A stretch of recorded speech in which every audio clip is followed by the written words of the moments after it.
What is going on, guys? Thank you, Karen, and thanks to our host from the Kansas City Fed. It's great to be back here today. 4.5 years after COVID-19's arrival, the worst of the pandemic-related economic distortions are fading. Inflation has declined significantly. The labor market is no longer overheated, and conditions are now less tight than those that prevailed before the pandemic. Supply constraints have normalized, and the balance of risks to our two mandates has changed. Wow. Our objective has been to restore price stability while maintaining a strong labor market, avoiding the sharp increases in unemployment that characterized earlier disinflationary episodes when inflation expectations were less well anchored. While the task is not complete, we have made a good deal of progress toward that outcome. Today, I will begin by addressing the current economic situation and the path ahead for monetary policy. I will then turn to a discussion of economic events since the pandemic arrived, exploring why inflation rose to levels not seen in a generation and why it has fallen so much while unemployment has remained low. So let's begin with the current situation. Everything. In the near-term outlook. Everything gapping up. For much of the past 3 years, inflation ran well above our 2% goal, and labor market conditions were extremely tight. The FOMC's primary focus has been on bringing down inflation, and appropriately so. Prior to this episode, most Americans alive today had not experienced the pain of high inflation for a sustained 100 period. shares just Inflation brought substantial hardship, especially for those least able to meet the higher costs of essentials, like food, housing, and transportation. High inflation triggered stress and a sense of unfairness that linger today. Our restrictive monetary policy helped restore balance between aggregate supply and demand, easing inflationary pressures and ensuring that inflation expectations remained well anchored. Inflation is now much closer to our objective, with prices having risen 2.5% over the past 12 months. After a pause earlier this year, progress toward our 2% objective has resumed. My confidence has grown that inflation is on a sustainable path back to 2%. Turning to employment, in the years just prior to the pandemic, we saw the significant benefits to society that can come from a long period of strong labor market conditions. Low unemployment, high participation, historically low racial employment gaps, and with inflation low and stable, healthy real wage gains that were increasingly concentrated among those with lower incomes. Today, the labor market has cooled considerably from its formerly overheated state. The unemployment rate began to rise over a year ago and is now at 4.3%. Still low by historical standards, but almost a full percentage point above its level in early 2023. Most of that increase has come over the past 6 months. So far, rising unemployment has not been the result of elevated layoffs, as is typically the case in an economic downturn. Rather, the increase mainly reflects a substantial increase in the supply of workers and a slowdown from the previously frantic pace of hiring. Even so, the cooling in labor market conditions is unmistakable. Job gains remain solid, but have slowed this year. Job vacancies have fallen, and the ratio of vacancies to unemployment has returned to its pre-pandemic range. The hiring and quits rates are now below the levels that prevailed in 2018 and 19. Nominal wage gains have moderated, and all told, labor market conditions are now less tight than just before the pandemic in 2019, a year when inflation ran below 2%. It seems unlikely that the labor market will be a source of elevated inflationary pressures anytime soon. We do not seek or welcome further cooling in labor market conditions. Overall, the economy continues to grow at a solid pace, but the inflation and labor market data show an evolving situation. The upside risks to inflation have diminished, and the downside risks to employment have increased. As we highlighted in our last FOMC statement, we are attentive to the risks to both sides of our dual mandate. The time has come for policy to adjust. The direction of travel is clear, and the timing and pace of rate cuts will depend on incoming data, the evolving outlook, and the balance of risks. We will do everything we can to support a strong labor market as we make further progress toward price stability. With an appropriate dialing back of policy restraint, there is good reason to think that the economy will get back to 2% inflation while maintaining a strong labor market. The current level of our policy rate gives us ample room to respond to any risks we may face, including the risk of unwelcome further weakening in labor market conditions. So let's now turn to the questions of why inflation rose and why it has fallen so significantly even as unemployment has remained low. There's a growing body of research on these questions, including Gary Eggerson's work, which we'll shortly discuss. And this is a good time for this discussion. Progress on the downside. It is, of course, too soon to make definitive assessments. This period will be analyzed and debated long after we are all gone. The arrival of the COVID-19 pandemic led quickly to shutdowns in economies around the world. It was a time of radical uncertainty and severe downside risks. As so often happens in times of crisis, Americans adapted and innovated. Governments responded with extraordinary force, especially in the United States. Congress unanimously passed the CARES Act.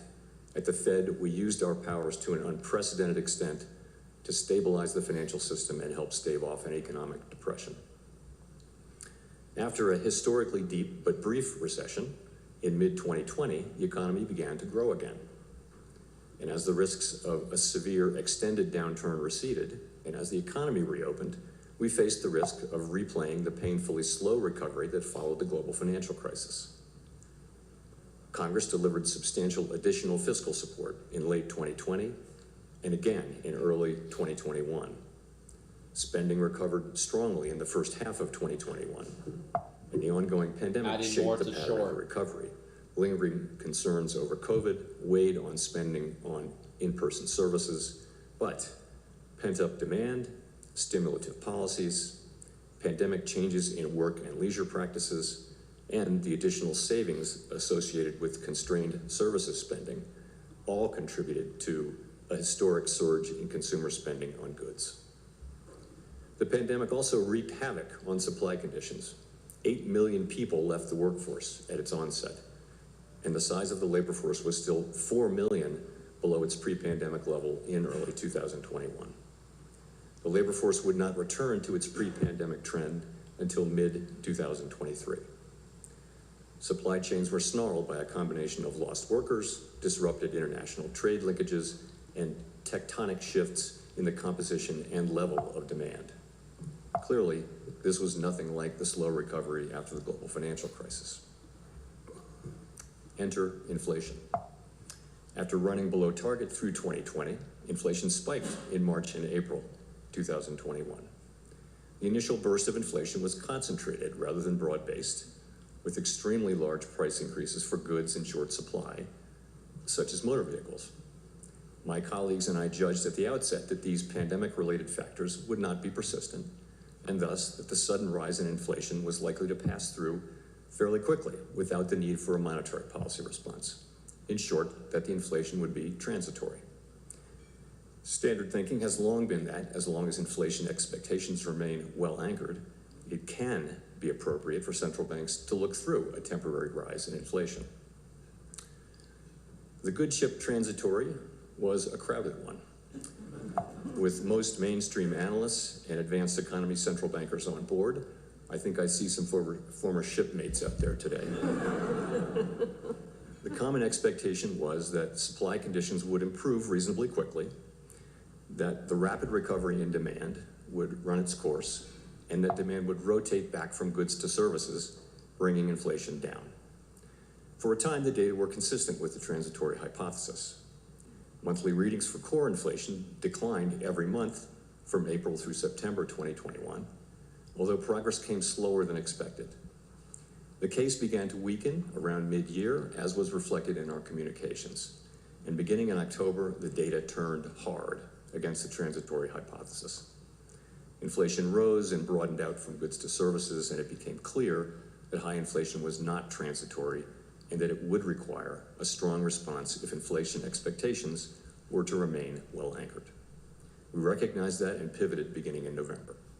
Financial conditions began to tighten, And after phasing out our asset purchases, we Testing lifted off same in March previous of resistance. 2022.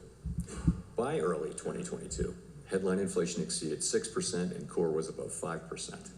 New supply shocks appeared.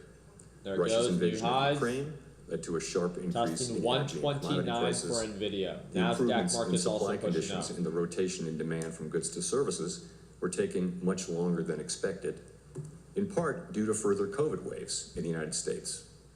And COVID continued to disrupt production globally, including through new and extended lockdowns in China. Higher rates of inflation were a global phenomenon, reflecting common experiences: rapid increases in the demand for goods, strained supply chains, tight labor markets, and sharp hikes in commodity prices. The global nature of inflation was unlike any period since the 1970s. Back then, high inflation became entrenched, an outcome we were utterly committed to avoiding. By mid-2022, the labor market was extremely tight, with employment increasing by 6.5 million jobs from the middle of 2021. This increase in labor demand was met in part by workers rejoining the labor force as health concerns began to fade, but labor supply remained constrained. And in the summer of 2022, labor force participation remained well below pre-pandemic levels. There were nearly twice as many job openings as unemployed persons from March 2022 through the end of the year, signaling a severe labor shortage. And inflation peaked at 7.1% in June 2022. At this podium 2 years ago, I discussed the possibility that addressing inflation could bring some pain in the form of higher unemployment and slower growth. Some argued that getting inflation under control would require a recession and a lengthy period of high unemployment. And I expressed our unconditional commitment to fully restoring price stability and to keeping at it until the job is done. The FOMC did not flinch from carrying out our responsibilities, and our actions forcefully demonstrated our commitment to restoring price stability. We raised our policy rate by 425 basis points in 2022 and another 100 basis points in 2023. And we've held our policy rate at its current restrictive level since July 2023. The summer of 2022 proved to be the peak of inflation. The 4.5 percentage point decline in inflation from its peak 2 years ago has occurred in a context of low unemployment, a welcome and historically unusual result. So, how did inflation fall without a sharp rise in unemployment above its estimated natural rate? Pandemic-related distortions to supply and demand, as well as severe shocks to energy and commodity markets, were important drivers of high inflation, and their reversal has been a key part of the story of its decline. The unwinding of these factors took much longer than expected, but ultimately played a large role in the subsequent disinflation. Our restrictive monetary policy contributed to a moderation in aggregate demand, which combined with improvements in aggregate supply to reduce inflationary pressures, while allowing growth to continue at a healthy pace. As labor demand also moderated, the historically high level of vacancies relative to unemployment has normalized primarily through a decline in vacancies, without sizable and disruptive layoffs, bringing the labor market to a state where it is no longer a source of inflationary pressures. A word on the critical importance of inflation expectations. Standard economic models have long reflected the view that inflation will return to its objective when product and labor markets are balanced without the need for economic slack, so long as inflation expectations are anchored at our objective. That's what the model said. But the stability of longer-run inflation expectations since the 2000s had not been tested by a persistent burst of high inflation. It was far from assured that the inflation anchor would hold. Concerns over de-anchoring contributed to the view that disinflation would require slack in the economy and specifically in the labor market. An important takeaway from recent experience is that anchored inflation expectations, reinforced by vigorous central bank actions, can facilitate disinflation without the need for slack. This narrative attributes much of the increase in inflation to an extraordinary collision between overheated and temporarily distorted demand and constrained supply. While researchers differ in their approaches and to some extent in their conclusions, a consensus seems to be emerging, which I see as attributing most of the rise in inflation to this collision. All told, the healing from pandemic distortions, Our efforts to moderate aggregate demand and the anchoring of expectations have worked together to put inflation on what increasingly appears to be a I love that comment. to our 2%. The amount of money that Ricky, that this boy loses on a daily basis is unbelievable. Pedro, I went long during the pre-market session. Will bring about 2% inflation over Check it time. out. That confidence has Let me been know. built Let me over know how years much you're up today. and reinforced I'm up by 8,000. Let's compare, Pedro. my assessment of I events. closed out my long position. Now I'm opening up short. So let me So, wrap up by hope that's okay with you, Pedro. I didn't know that I had to run my trades past you. Much too long for this extraordinary period. Our state You look like you're doing really well, man. It looks like I should be listening to you. To reviewing our principles and making appropriate adjustments through a thorough public review every 5 years. As we begin this process later this year, we will be open to criticism and new ideas while preserving the It's all strengths good. of our framework. The limits of our knowledge, so clearly evident during the pandemic, demand humility and a questioning spirit focused on learning lessons from the past and applying them flexibly to our current Make challenges. sure we vote Thank for you. Pedro, guys.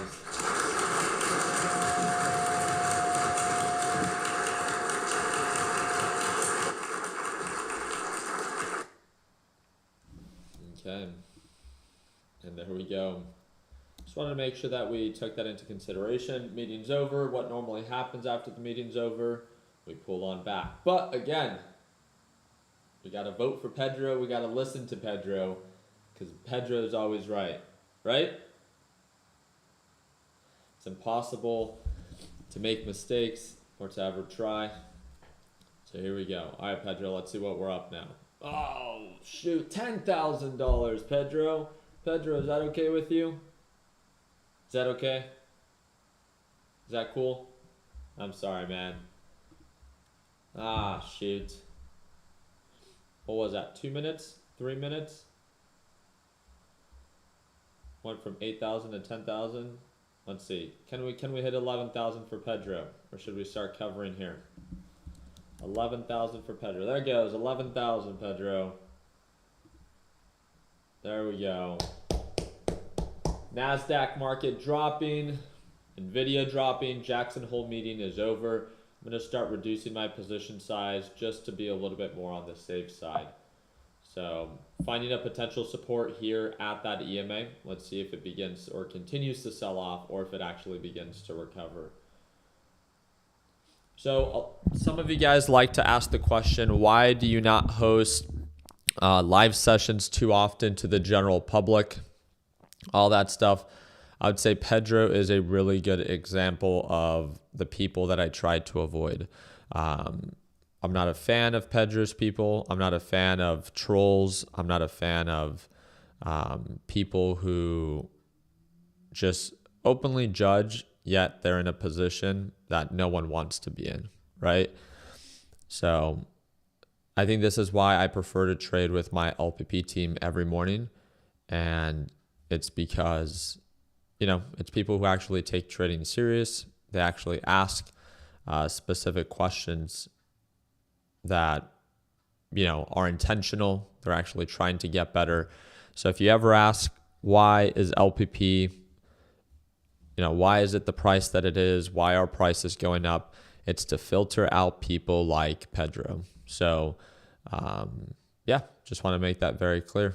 It's because of people like him that we have to include a paywall to make sure that we can filter out trolls. So thank you, Pedro, for tuning on in. I hope you hope you're having a good start to your Friday, and we'll go on to the next one. So overall market is still incredibly bullish, right? We're still far above that EMA line. But we'll see if that momentum continues now that the Jackson Hole meeting is complete. So we'll leave it at that.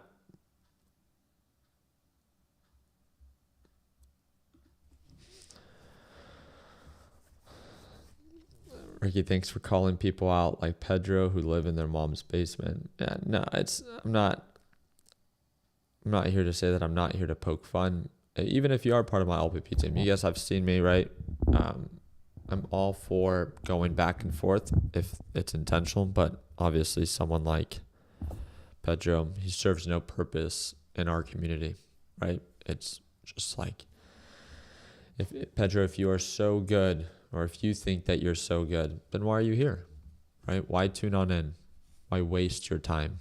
I promise you, before and after, we won't even notice that you're here or that you're not here, right? That's how irrelevant your existence is to our community.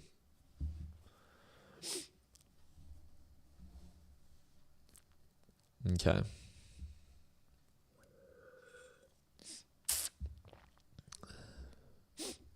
All right, let's see if we can get that break below that EMA for this nice little short that I guess I shouldn't be taking. I think it's illegal to short NVIDIA, I guess, right? Pretty wild.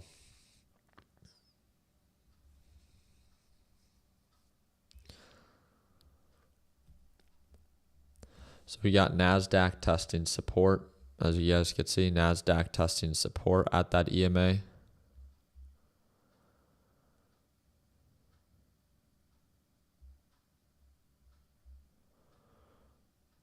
So if we do get a bounce here on NASDAQ, we'll most likely get a bounce on NVIDIA as well. If we get a break below that support of that EMA, then we could potentially see more selling pressure here with NVIDIA.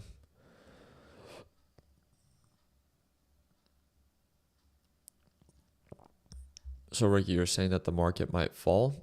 I'm saying that the market gapped up leading up to the Jackson Hole meeting. There's a lot of hype, and that gets factored in prior, right? That's why we saw huge pushes up. There's nothing else. There's no reports that drove the price up like that. It was the live stream that we just hosted. Now that live stream is over, the hype begins to fade. And this happens during CPI data reports. This happens during FOMC meetings. This happens during FOMC minutes. Things get factored in. They rally, and our job is to take advantage of them, right? But then once they become overbought, to not be afraid to, take profits at overbought levels and or at signs of lack of progress. So there it goes. NASDAQ market finding its support at that EMA. Let's see if it actually continues to rally.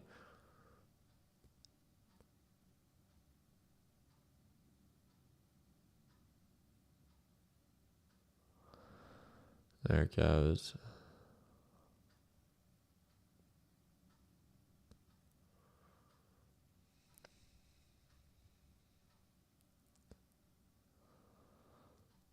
Still testing, still testing.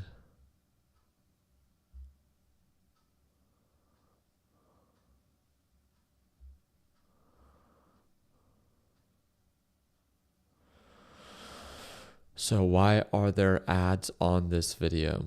It's a live stream hosted on YouTube. That's why. You don't have to watch if you don't want to. Okay. I get it that the ads could be annoying. I tried to dismiss them here when they pop up on my side to remove them before they actually get put up. But yeah, besides, it's just embedded in the settings. I don't want to have to continue to change the settings every single time that I go live. I don't think it's that important. If you do, then get an ad blocker on your side.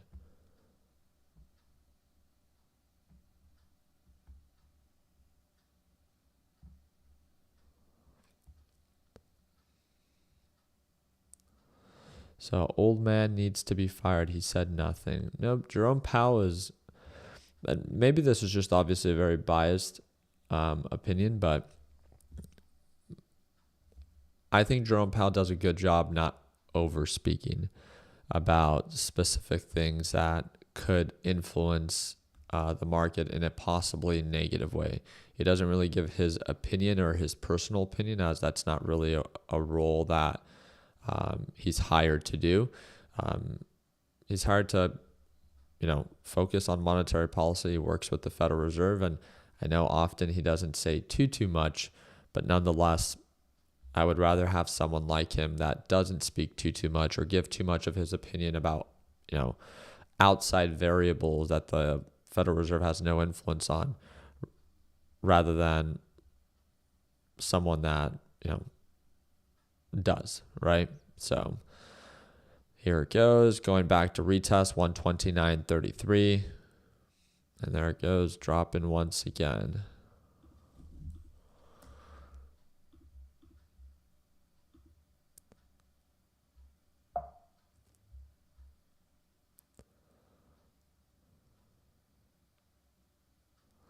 Yeah. Powell, a man who never misses an opportunity to shut up. That's wild. There it goes. Still testing 129.40. Done for the day. Thanks, bro. Of course. What'd you trade?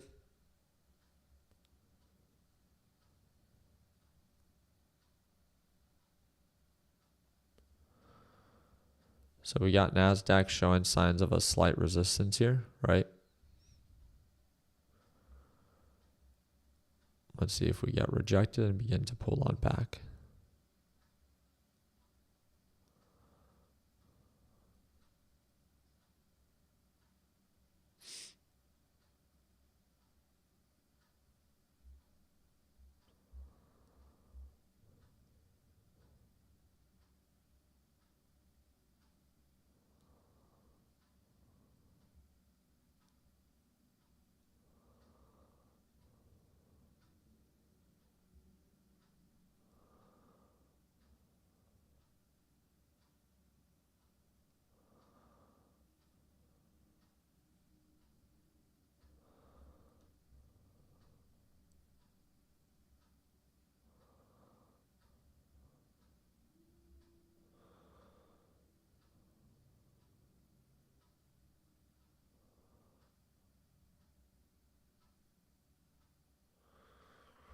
Still testing, same general resistance range.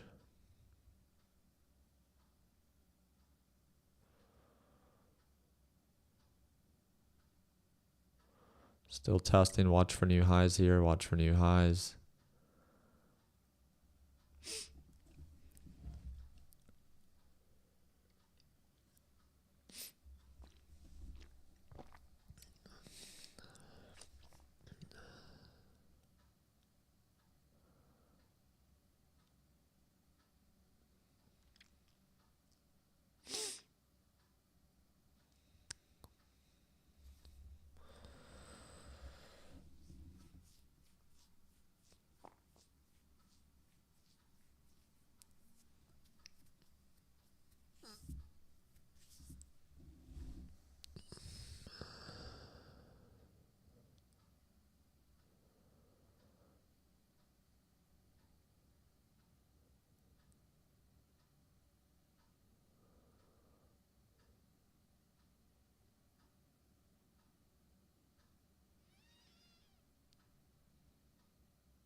Watch for new highs.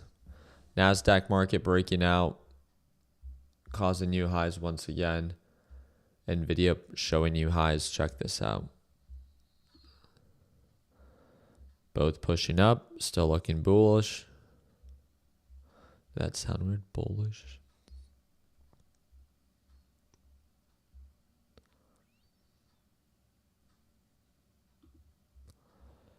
Fubo is still holding up here? Damn. Even after a huge gap up, right? There's a settlement agreement that a judge helped out with, and it looks like it's still holding at these overbought levels.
We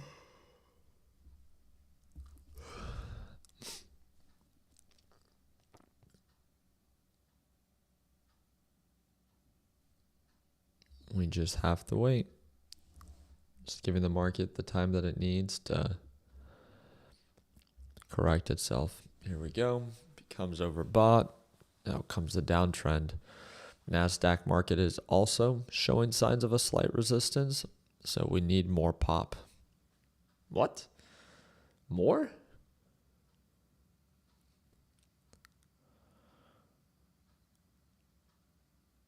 How much did the market push up in a short period of time? Look at this. This is NVIDIA, right?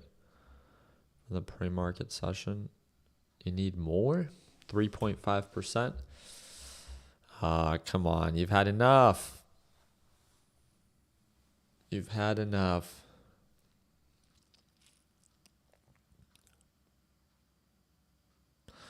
Thanks for the live stream. It helped. Also done for the day. Wow. You guys are done early. Love to see it.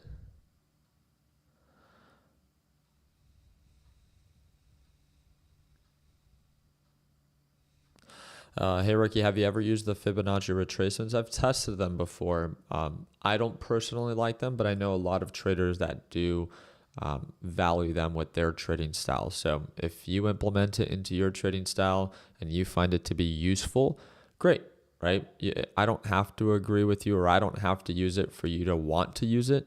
I want to remind you that we all see value in different ways, and I'm never here to discourage you from trying something that might be useful for you. So don't be afraid to try it out, test it out, see if it actually works. The biggest thing that I want to remind you is that there's not one indicator that's going to be perfect. There's not one indicator that's going to be 100% accurate.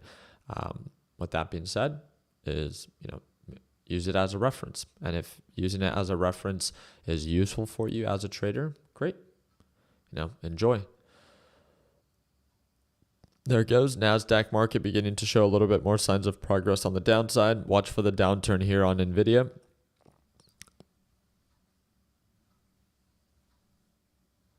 Boop. Boop, boop, boop.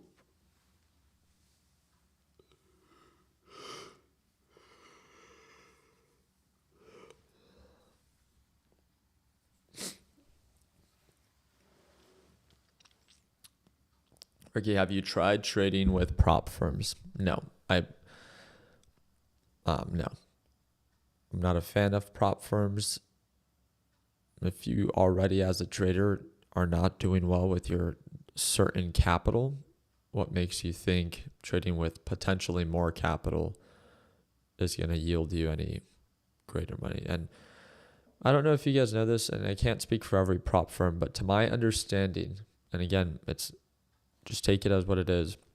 From my understanding, can prop firms be useful? Sure, right? If you are actually really good at what you're doing, then you could leverage, I don't even want to say someone else's capital, because to my understanding, they're not even giving you real accounts. They're giving you paper accounts, and based off of those returns, they'll just do the payouts for you. And I think that's why some of them do like monthly payouts instead of daily payouts or weekly payouts, because they don't actually have the money. It's not actual, if you have a 100K funded account, you're not trading with 100K of their actual money.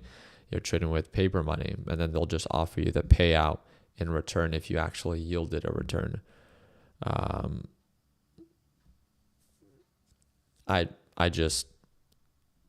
I don't think it's the best step for a beginner to take, to obsess so much about, well, I need to do this with more money to scale my trading. Well, no, right? You start small. You really focus on seeing if you have a good working system, if your trading edge is actually successful. And then if so, then maybe you can begin to explore these prop firms. But if you already don't have much money, you already don't have the best track record, you signing up for a prop firm, I see no benefit of that by any means. That's just my 2 cents. Just like anything, just like trading with margin or leverage. If you are someone that is not doing well as a trader, you should not be leveraging or borrowing money to trade with more money. I would view it almost as the same thing. where obviously a prop firm, it's like you go through these challenges to then hopefully get allocated a specific account, a larger account to potentially make more money. Just be honest with yourself. Are you in a position to be working like to get those larger accounts, right? Are you in a position to be leveraging more money? And if you're not, if your track record doesn't support it, I don't think it should just be like a few weeks of you doing well, not even just a month of you doing well. Someone asked me recently, how long do you think it takes for someone to, the common phrase is like, be successful in the stock market. I think for someone to truly understand how the stock market works, I don't want to say you need to be, but I think that on average, it takes about 2 years. And the reason I say 2 years is that almost every 2 years, we go through a bull run and we go through a slight bear run. So therefore, if you started trading early 2023 and you've made money up until all of 2024, and you might be like, trading is the easiest thing ever. Investing is the easiest thing ever. Well, that's kind of biased because you've entered during a bull run, right? I can show you this firsthand. From 2023, I'm sorry, let me look at the day chart. From 2023, right? Start of 2023, you can see it down here, all the way to now, right? A full bull run. But what if you started from here? From 2021, right? All the way down to the end of 2023. That was a bear run, right? Complete downturn. So it would have been much more challenging. It would have not been impossible, but if you wanted to make money investing in the market and or going long on trades, you might have felt like, oh man, this is like impossible. But then in 2023 to now, you're like, hey, this is pretty easy. But it's all because of the market cycle that you are currently experiencing. And I think that's one thing to just remind yourself. Are you only successful on uptrends and not downtrends? Are you only doing well during bull cycles and not bear cycles? And this is why when they ask me that question is, I just think it's important for a beginner to be well conditioned, right? Conditioned, and regardless of what the market cycle might be. If it's a bull market, you know how to make money. If it's a bear market, you know how to make money. I think that's a well-seasoned trader, a trader that is not dependent on a bull cycle or a bear cycle, but that is skillful enough to make money on either side of those market trends. And I think that's just an important thing to be aware of. Not that you need to, it's just, again, as you begin to maybe boost your ego, or maybe you're on the opposite side. Maybe you are, really hard on yourself. I want you to be aware of, okay, well, during what market trend or what market cycle were you trading in? And I think that's very important for you to be aware of, right? So I love having these conversations with you guys, and it's actually something that I updated. You guys have heard me talk about LPP 3.0. It's something that I talk a lot about. So LPP 3.0, I have a handful of people that are part of LPP that are right here, a few that are probably not, but some people are asking, well, what's the difference from LPP 3.0 and LPP 2.0? First off, if you end up signing up for LPP 2.0, you will get grandfathered in and you will get access to 3.0, just like those that were from 1.0 to 2.0. I'm just updating the course, but I'm also changing the platform that it's hosted on, and I'm changing our Discord completely. So starting September 1st, there will be a second Discord that is created only for LPP 3.0 members.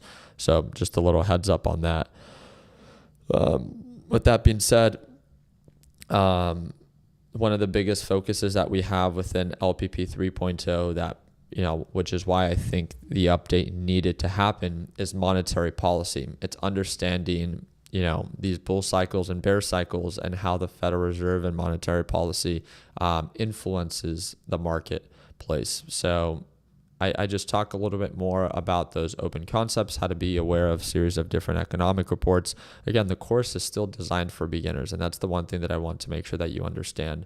It's still designed for beginners. So if you're someone that's an advanced trader, and I'm telling you this straight up, right? Like there's no reason for me to sugarcoat it. If you're someone that's been trading for years, you know everything about the market, LPP 3.0 is designed for beginners. But if you're someone that's struggling, that you don't understand what's going on with the Federal Reserve, you don't understand why markets go up or why markets go down based off of, what the focus is for the Federal Reserve, then I do believe that it will be valuable for you.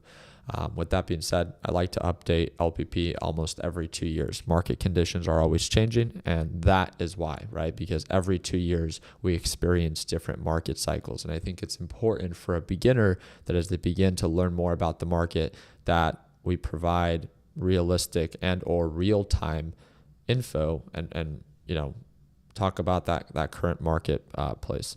So let me see if I can pull it up here. I don't know if, let me see.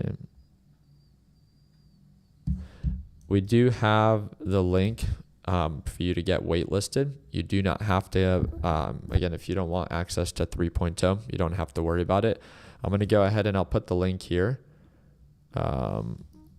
in the live chat, and it's only going to be in that live chat so you guys can see it. I'm going to pin it right now so you guys can all have access to it and you can reserve your spot. We're going to be looking for about 100 people to be our beta testers. So on September 1st, you will get the first access to LPP 3.0. While not all of the content is going to be available, it's enough content where we can start asking for feedback in increments. So yeah, if you do want to get waitlisted, great. If you don't worry about it. The thing that I do want to remind you is I get this question so often as I continue to post about LPP 3.0. So if you are currently part of LPP 2.0, yes, you should get access to LPP 3.0. You don't need to sign up again for LPP 3.0. Okay? I'm making that as clear as I can possibly do it. The second thing that I want you to be aware of is that if you wait and you sign up, you're not part of LPP 2.0, you don't sign up right now, and you wait to sign up after September 1st, the price will double and there will be a monthly subscription to get access to the daily live trading session. So if your family member, if your friend, if anyone was showing interest in signing up for LPP 2.0 and you want it at the lowest price before prices increase and you want no monthly, subscription, then again, you have to sign up for LPP 2.0 to get grandfathered in. After 3.0 comes out, which is September 1st, even though it's just coming out for the beta testers, price will double and it will be a monthly subscription plan for the live trading. Okay? Make sense? If you're part of 1.0, if you have access to our daily live trading sessions for LPP, you should be fine. You'll get access to LPP 3.0, right? Because those that had 1.0 should have 2.0. Those that have 2.0 will get 3.0. Make sense? I just wanted to clear things up because I know that there was a handful of you that were asking those questions.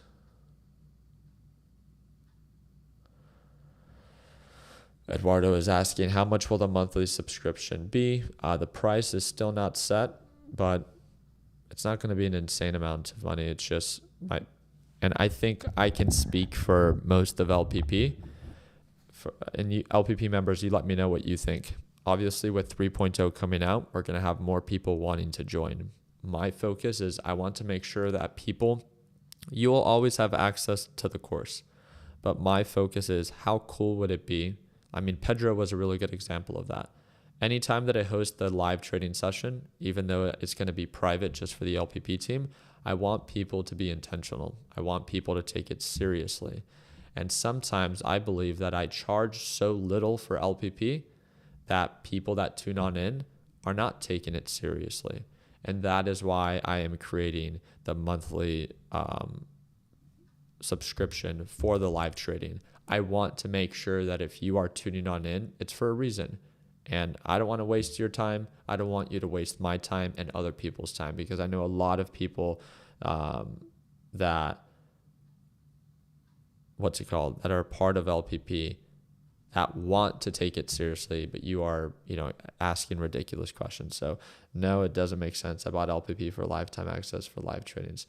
I think you're misunderstanding. If you're part of LPP 2.0, you will not have to pay a monthly subscription. That is the whole point. After LPP 3.0 comes out, only those that sign up after will therefore have to pay the monthly subscription. Only them. Anyone that joins now up until September 1st, they will get grandfathered in at the lower price and will not have to pay a monthly subscription plan.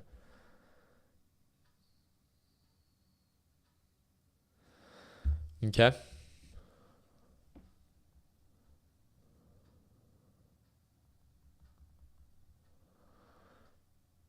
Make sense? Ricky, you're explaining it very clear. I think you can say it 10 different ways. Yeah. I don't know how much more clear I could be. So everything when it comes down to getting access to LPP 3.0 for the beta testers, you will receive, if you are part of LPP 2.0, and if you sign up for our wait list, you will receive updates on how to get access to the new course, how to get access to the new Discord. Do not direct message me via Discord. Do not direct message me via Instagram asking these questions. You will receive updates as they come via email, okay? And they will only come from my direct email for Learn, Plan, Profit, okay?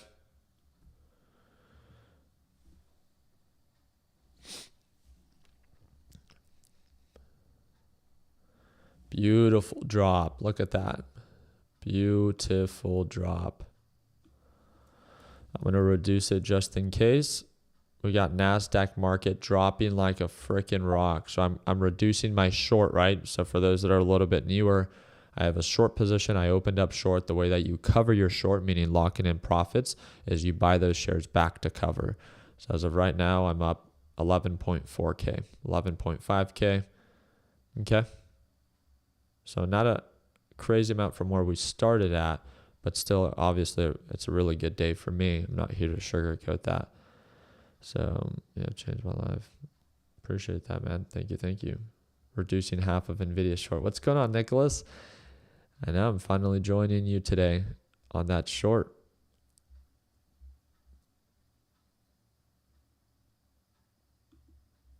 All right, let's see if we make new lows. We got, yep, there it goes. Dropping like a rock. Wow, look at that. I love it. I love it. Look at this, free falling like a rock, now going below previous support. It's dropping, and I'm here for it. No question about it. Look at that. I'm going to reduce a little bit heavier. It's becoming a little bit more on the oversold side. 500 shares just reduced because we are testing previous support and we are coming up on the moving average. Should naturally be more of a solid support. Here it goes, just in case. Nope, still dropping. Holy smokes, man. Another 500 shares. I am reducing my short. There it goes. Trying to find its support right at that moving average. Let's see where we're at for the day. $13,300 on the day. Man, I am blessed. No question about that. And thank you guys for watching this happen during the live. Maybe Pedro was right. I shouldn't have shorted NVIDIA.